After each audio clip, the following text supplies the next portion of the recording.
And now we are joined with Dr. Israel Klabin, who has seen it all. So thank you for joining us today, Dr. Klabin. I thank you. Of all the people and how many years you've been at this, you started out as a scientist or working in the field, and then business, and then an environmentalist, and then a protagonist in Rio and organizing the Rio Summit, and then involved in pushing international negotiations. So I think you probably have the broadest perspective through the years of almost anyone on the planet as it relates to climate change and how it's progressed and the political situation and where we are. So that's a lot to start with. Let's start with the big picture. We are now looking at some new science now. Some new science that says the challenge is quickening. Right? We need to reduce our consumption. And so what would you say is the most important thing right now that you would like to see? Well, let's not make a sectorial analysis on forestry, on climate, I think now we can see a global crisis that makes our life more difficult on one hand, but on the other hand, we should be proud of succeeding in the goals that were proposed something like 22 years ago. We had quite a romantic view of what environment should be. Sustainable development was something that was almost inconceivable to the great majority of people, and it became today somehow things of the past. We are not supposed to talk anymore about sustainable development. Everybody talks about that, and very few people knows what it is. Basically, what we have to evaluate is the impact of our way of life into the very many sectors of what we can call today planetary boundaries. We are living now in an era that is no longer the Pleistocene. We are living in an Anthropocene. It means we are changing the Earth.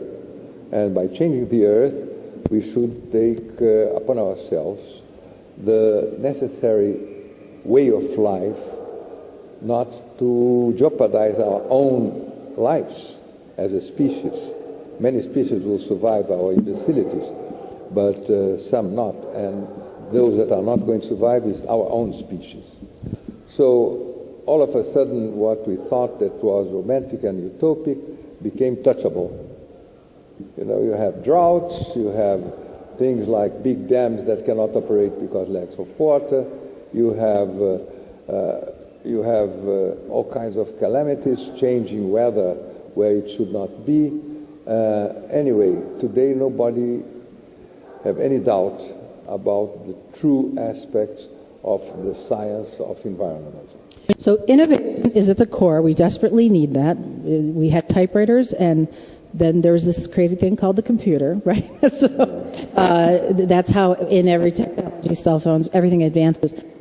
Some would argue, and the big fight in the United States is that the private market should be left on their own to innovate, and that they will do it on their own. And others, like myself, think that we need to set the market signals, the right market signals. So I was involved in the Chicago Climate Exchange, which sought to put a price on carbon and shift those market signals so that it is more profitable to be sustainable. How do you feel about? I guess that's three levels. That's private industry doing it all on their own, changing market signals, or something now at this point where we're talking probably about carbon taxes, maybe a revenue neutral. We are all for pacification. I mean, this is the whole story. It began with the Kyoto Protocol. Now we are reorganizing our thinking. It will be in Paris next year. In the table, a forceful solution for that. But on my view, this is only part of the forward thinking.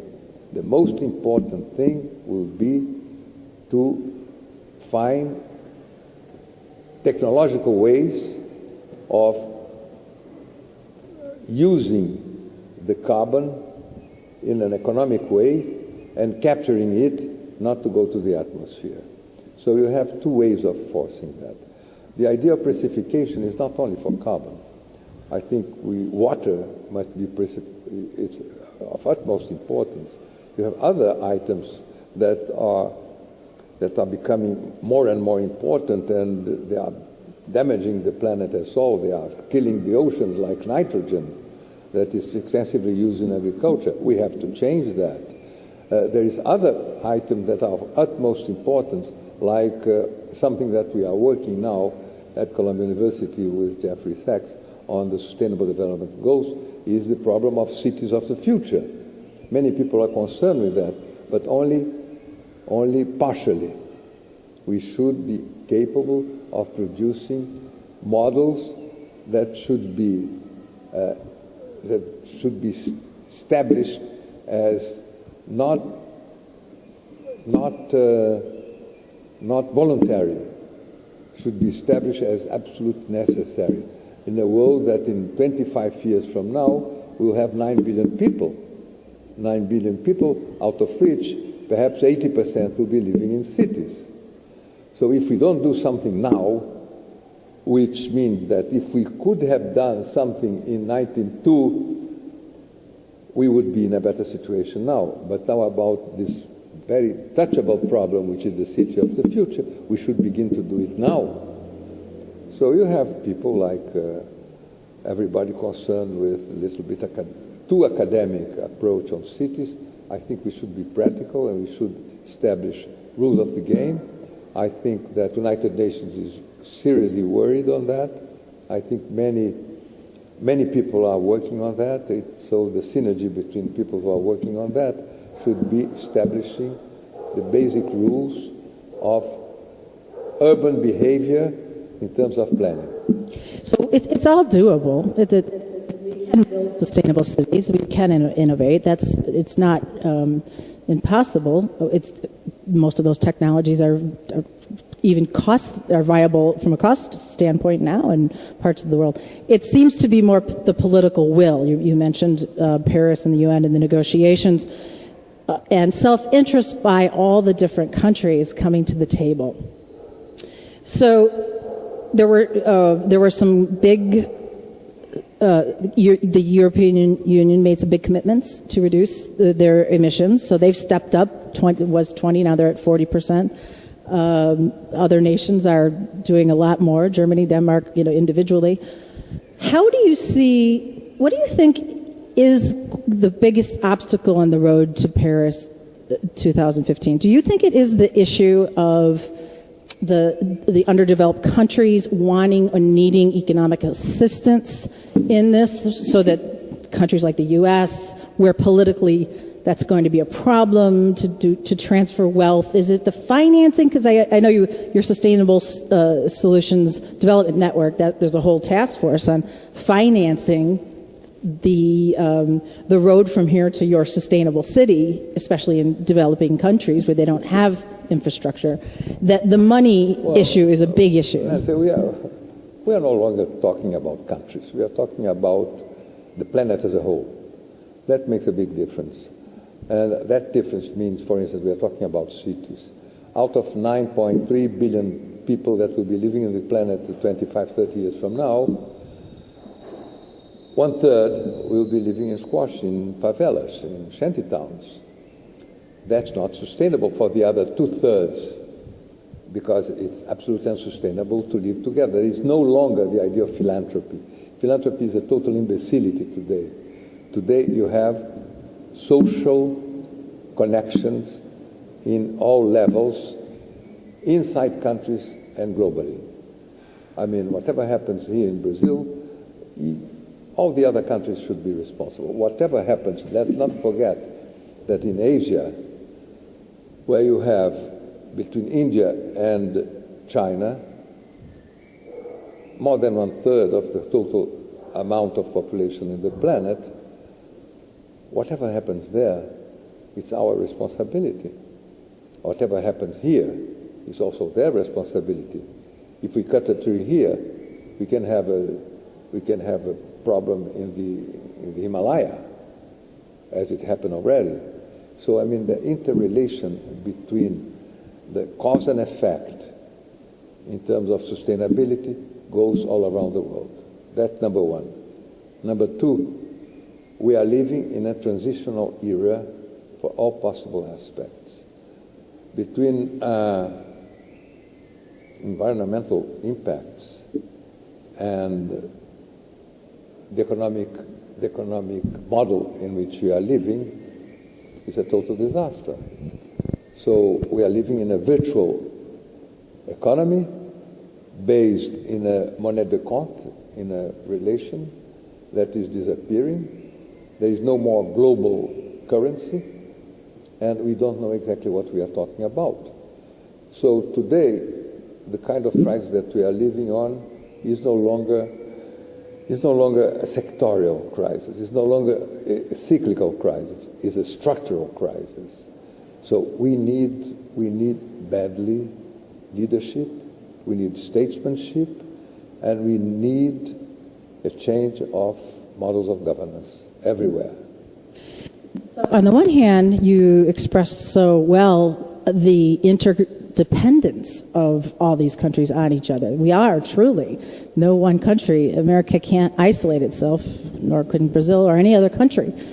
But from an ecological standpoint, but from an economic standpoint, everybody seems to think that they have to protect their own interests. Yes, of course. And they don't understand that they are that their own self-interest is in achieving a solution that's global and not national. Is that what you're saying? We need to transcend the model right now of thinking about what's best for my country, because what's best for my country, if I don't do it, if we don't become global in our thinking, my country's going under with your country. Yeah, but there is a complete misunderstanding of what is the basic interest of the private sector, the wealth of a country, and the sustainability of the planet. They all come together. We are co-responsible for the planet. We are co-responsible for the success of the wealthy nation, because without them, we're not going to be able to help and resolve the problems of the developing world. We are all responsible for the success of emergent countries, because they represent the future of the wealthy countries. There is not such a thing as separate development, separate wealth. Wealth and development belongs to the planet as a whole. And we are learning that. How? Through disaster, not through success. Disasters on, for instance, on climate, which is touchable, which is evident, comes out of what? Comes out of the two major emission countries in the world, which are United States and China. About 52%, China being the largest one.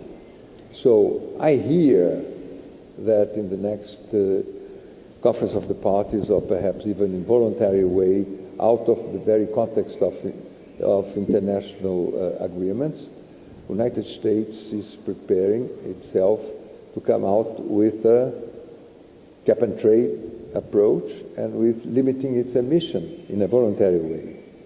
Of course, in geopolitical terms, the United States is doing a very fine job getting rid of the Arabs on the import of oil. So this is an important political action, but it's not enough for sustainability in terms of emission.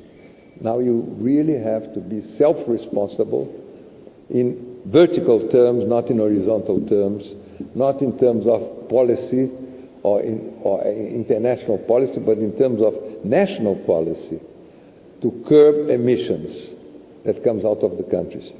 Brazil is definitely trying hard to do, through reforestation and through ethanol and through many other means, the idea of a clean emission country.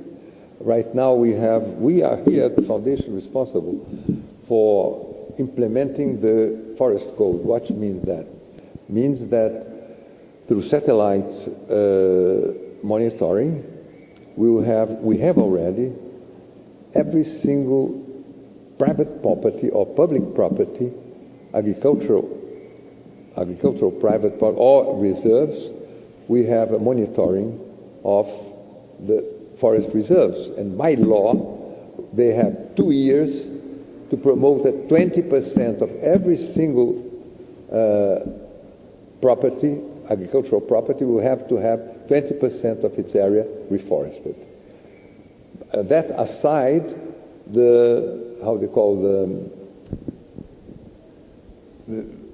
around the rivers, you have also to produce forests to safeguard the sanity of the rivers. So the last question is this, and we have citizens and we have consumers. Is that where it all begins? To build the markets, to require the innovation, to change the models of consumption, production, to vote in those people who get it, who will work together to solve the problem? No, it's not only that. It's not a voluntary procedure. It's not what you think plain democratic, anarchistic in the good sense of the word.